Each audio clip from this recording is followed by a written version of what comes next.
great authors almost always write in the mother tongue. There are even some that swear being a monolingual and knowing only your mother tongue is essential to preserve a purity of their style.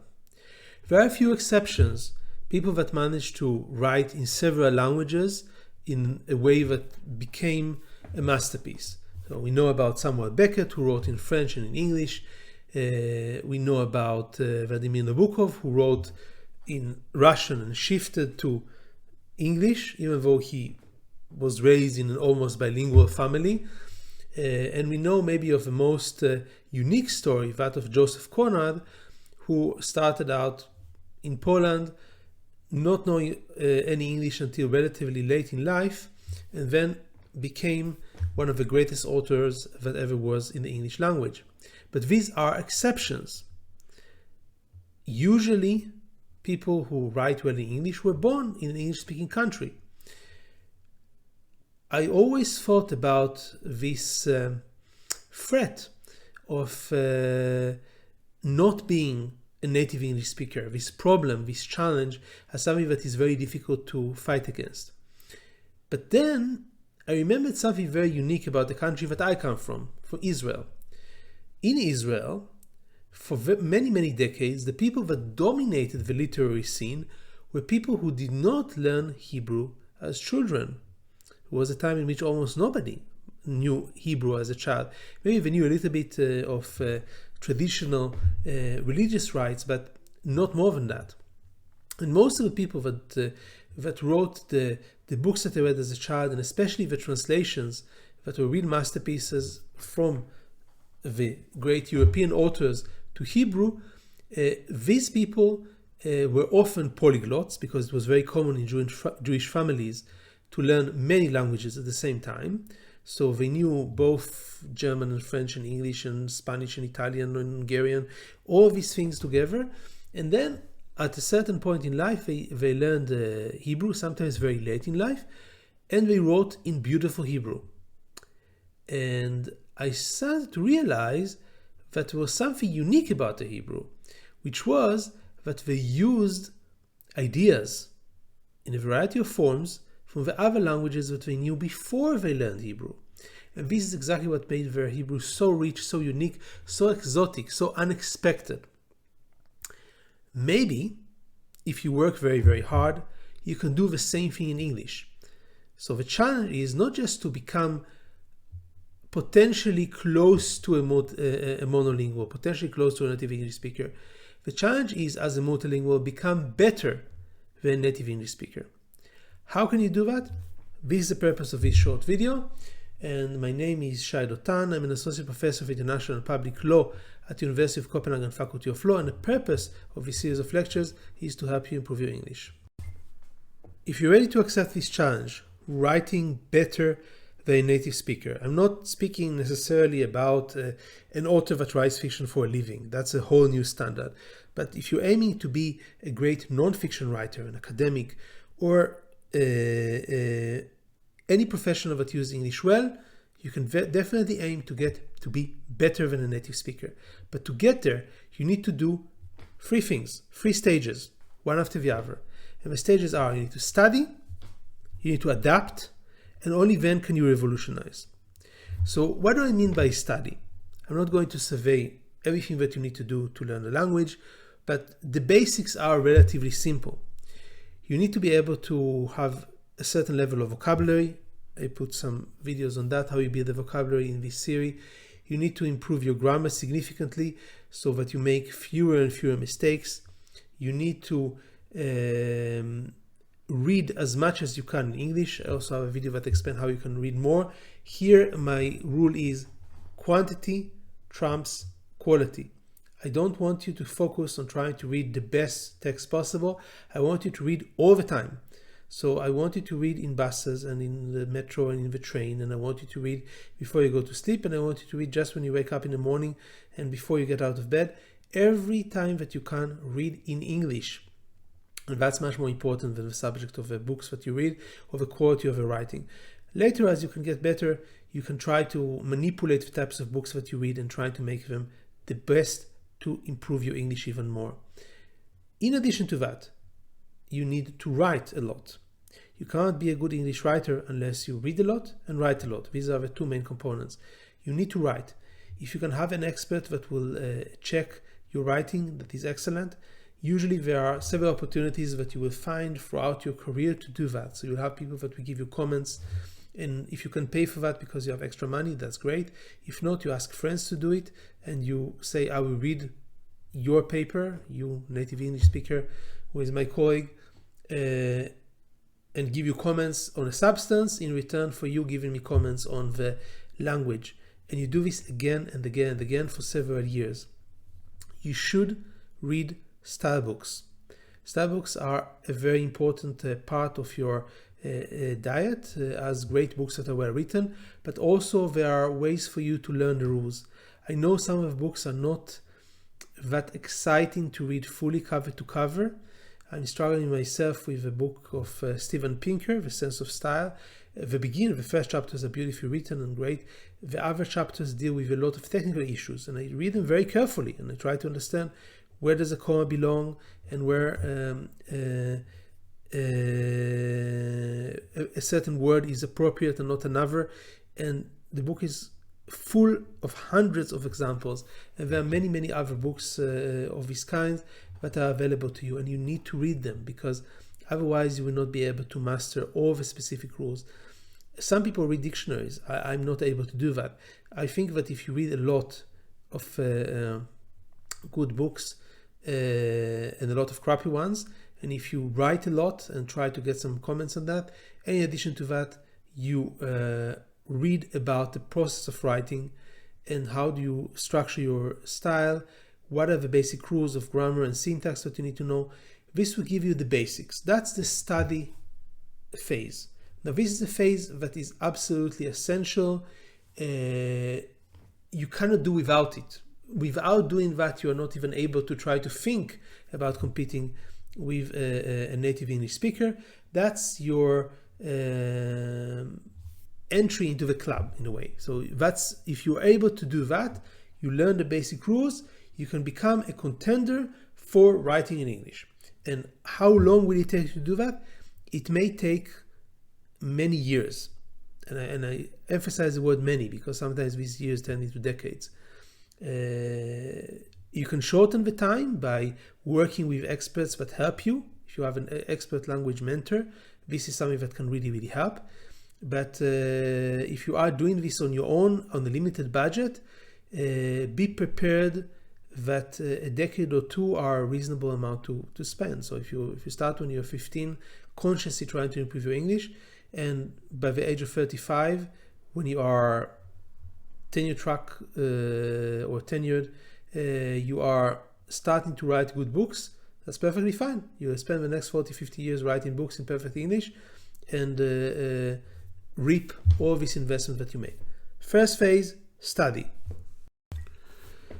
The second stage is adapt. You need to get to a point where English becomes completely natural for you. You know, the great German poet Rainer Maria Rilke said once about poetry. He said, in order to write poems, you need to, I'm paraphrasing, to love a lot of women, to travel to a lot of cities, to read a lot of books, and then you need to forget them, all of them, and then you can write poetry. Because as long as you're remembering the details of the past, you're not able to naturally engage with a language in a way that a poet does. And I'm saying something similar about engaging with English. You cannot write well when you're constantly worried about applying this rule in grammar, this rule in syntax, and remembering all the good comments that you got. They need to become second nature for you. Now, there are ways to make it easier to go to the second stage, to go from a stage of study to the stage of adaptation. You can try to think in English with the inner monologue. I strongly believe in that. I think that it's very important that when you are alone and you have time, especially if you're really relaxed, if you're walking around in the nature or just in the city, think in English. Get used to doing that. If you have an expert, what I do with my own language mentor, Patrick Berry, is that I would read my text in English and Patrick would stop me or correct me whenever I say something wrong or something that doesn't sound proper to his ear. When we started to do that, almost every sentence he stopped me. Now I sometimes go on for whole pages without actually being stopped. Sometimes I stop myself and ask for a question because I'm not sure about how something sounds, but it's much more rare that something sounds very bad for his ear. So what I basically did with Patrick Berry is I tried to calibrate my ear to his ear. So that's something that a language mentor can help me with. Another thing that you can do is immerse yourself with English by traveling to an English-speaking country. It's something that will really help you, because once you have English all around you, every newspaper is in English, all the television is in English, people around you in a metro, in the street, they speak English. That's something that is going to really help you to immerse yourself. And then what is going to happen is that you're going to find English more natural. Once English is natural for you, you will immediately improve significantly as a writer. Several things are almost always happening. You're going to start to write more succinctly, write shorter sentences, not too many complicated words. The words are going to come naturally to you, and you're not going to have to use all kinds of arcane terms that you learned and found that were impressive and didn't know when to use them. They would just not pop in your head, because what would pop in your head would be the words that would pop in the head of a native English speaker. So you would see at first that you may be using a smaller vocabulary once you become really, really proficient in using the English language. Afterwards, you can start to integrate some other words that are a bit more rare, as many great authors do, but you will do it in a way that would not harm the music of a language. So your languages become clear, it become more concise, and it become much, much more natural. You will also notice that it becomes closer to the way you speak as you write. Because again, your thinking going on in your head, whether it is before you start to speak or in other situations, will become English. And that's something very useful. Some people told me a great indication of how close you are to a language is if you dream in this language. So if you dream and you dream in English, that's great. If you don't remember your dreams, you can start to see when are you able to use English in your inner monologue. For me, one of the times when I realized that English is becoming very natural for me is when I realize that when I'm at the gym, and especially when I'm doing the heavy sets, I count in English. And I even kind of talk to myself, this pep talk that I'm doing for myself in English. It becomes just natural for me because I'm so used to thinking English regularly. So if you are able in extreme situations like this, if it's streaming or if it's extreme workout, to really use the English naturally, you have reached a certain stage, that of adaptation. And if you do it well, then you're able to compete with somebody who is a native English speaker. You have reached something close to the same level. Now, sometimes you may know a little bit of a longer vocabulary because you're a more educated man, you have other languages to rely on. You may know the etymology of certain words that remind you of words in another language. So you have a lot of other set of tools, and maybe this would give you even a little bit of an edge. But the time when you can really improve over a monolingual and get the better of them is when you can revolutionize. Now, how do you revolutionize the language? I think that writing well it can be compared a little bit to cooking, because what makes a dish delicious in our mind is usually that it is very, very familiar to the dishes that we know in some respects, but it has a little bit of a twist, something extra to it. And I think of language as a little bit similar. So if you write well, you write in a way that sits perfectly well with the ear of the reader. So the reader reads you and can appreciate the way you use the language. It comes natural to them. It doesn't sound odd to them. And that's exactly what a native speaker does naturally, because that's a language that they know. If they don't know any other language, or even if they know other languages, they don't change significantly the way they speak English. And that's why the phase of study, which means avoid mistakes, know the rules, know the words, know the grammar, and then adaptation, get used to using the language in a natural way is such a difficult task. To get you to a point where you produce a dish that is just exactly the same. So you produce a Big Mac basically. Okay, so a Big Mac, every time you come, it's exactly the same. And nailing it is very difficult. Okay? But how can you improve on a Big Mac and make something even more delicious? How can you write something that is even more exciting for the reader, interesting for the reader? You take, and most of the writing is very, very natural, very similar to the native speaker, but you add a twist to it. Now, different languages gives you different capabilities to give twists. So, for example, let's take a real phrase that I use with my students every year. And I ask them, what do you think about it? Now, if you know the Second Testament, you know that Jesus said, and I'm paraphrasing now, there are hundreds of translations of the Bible. If you would say it in normal English, you would say, Father, forgive them because they do not know what they are doing. That's Jesus saying that. He's saying to God, Father, forgive them for they do not know what they are doing. Okay. But if you look for different translations, you can produce a different English text. And the version that I would choose if I had to translate that, I would say something like, forgive them, Father, for they know not what they are doing. A bit similar to the King James Version, which similar to the Middle English, which is different than the English of today.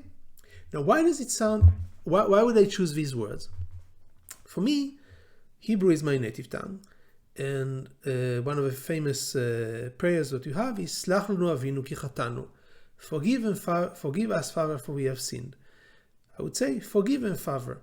It's a way that is, for me, a more respectful way to approach God. Instead of saying, Father, forgive him, I would say, forgive him, Father. And then why would I say, instead of saying, forgive them, Father, because they do not know what they are doing, I would say, for they know not what they are doing. Now, this is something that is relevant to Old English and is still relevant to a lot of languages today, including two that I speak, German and Danish. Forgive them, Father, for they know not what they are doing. So you could say, know not, sie wissen nicht, was sie tun. I would say it in German. They know not what they are doing is the direct translation for that. So what have I done? I've taken a sentence that sounds fine in English and is correct. It's correct to say they do not know what they are doing. And I changed it.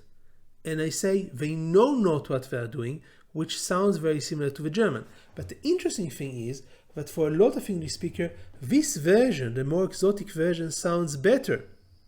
Okay? Now just imagine what you could do with the languages that you know, especially with your mother tongue, but if you know many other languages well, you can use that to manipulate sentences in English. So that most of your sentences in English would be, they'll all be grammatically correct, and they'll all be with proper words in English. That's the study phase. 95% of them would be very natural to the English language because you went through the adaptation phase. But now you are at the revolutionize phase. And in the revolutionize phase, you take in the text in English and you add some kind of a herb to it, you add a twist to it that makes it so delicious to the ear and to the palate of the people that consume it. That's exactly what you do. Once you reach the level of revolutionize, you're able to improve on the English language that is used by a native speaker. And that's how a multilingual can beat a native speaker.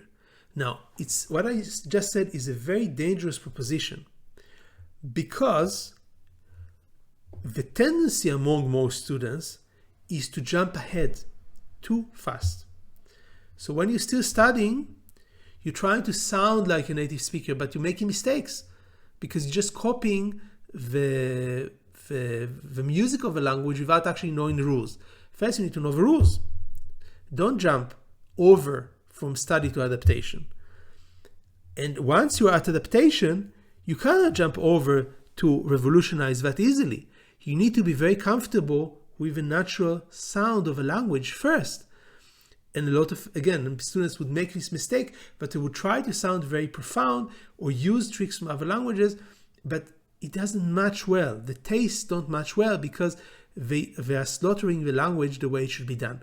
So you need to know how to transition between the phases, and only transition when you're ready. Study for many years, learn the rules, learn the words, then immerse yourself in the language until you get a perfect ear and you know exactly the music of the language and it becomes natural to you. And after you've done that, you can revolutionize and add your own special twist that will make your writing even better than the writing of a native speaker.